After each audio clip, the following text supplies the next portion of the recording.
Real estate investing is high stakes. Do you know how to make sure you're doing a good off-market deal? Well, that's why I'm here to help you walk through what return on investment means, how to calculate it, and why it's so important to ensuring you become profitable. Many new investors simply think if you take the purchase price and you subtract that from the sales price, you can determine if you made money. That's just not quite the case. There's so many things hidden that are extra cost that will cost you money and could make a deal go from being profitable to being not so profitable. I'm going to share some of the things you need to be aware of and some of the things I've run into and mistakes that I've made along the way.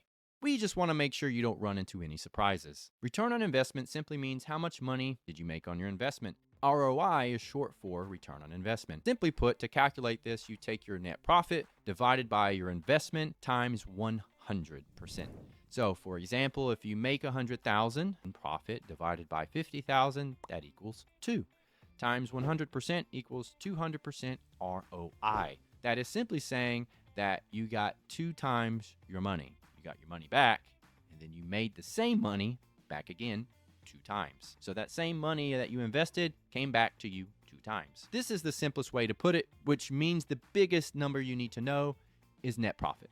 To calculate net profit, you need to subtract out costs. The first cost you need to be aware of are acquisition costs, which just means how much money does it cost you to get the property. These will be things like your inspections, your appraisal, all the fees to your attorney to acquire the property, those costs. It will also cost you money to get a loan, so keep that in mind. To estimate these costs, just talk to a lender like a mortgage broker or a loan officer to get what's called a loan estimate, which will show you all the costs for acquiring a property, and it doesn't cost you anything.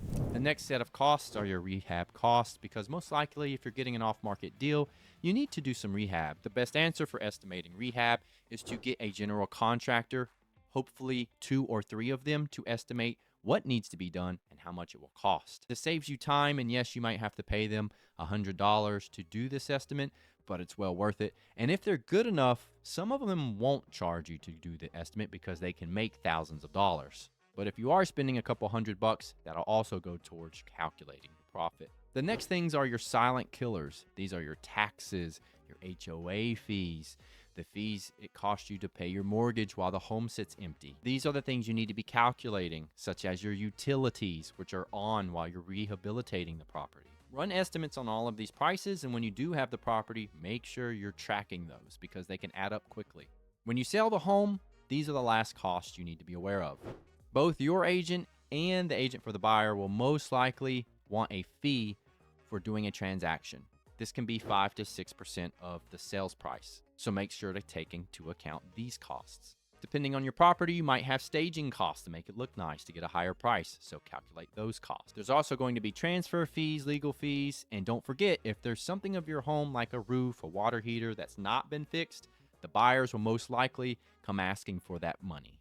So at the end of the day, you will take all of these costs and you will add them to your purchase price to then get what the true cost of that property will be. Then you're estimating the value in the future of the home, and you're subtracting all those costs from that value. If you need help with this, go to propertyreach.com and use their calculators. It makes it really easy. Because at the end of the day, this is a blueprint for profitability. This determines whether you'll continue to be successful in real estate or not. But make sure to subscribe and stick around for more valuable info, and we'll see you in the next video.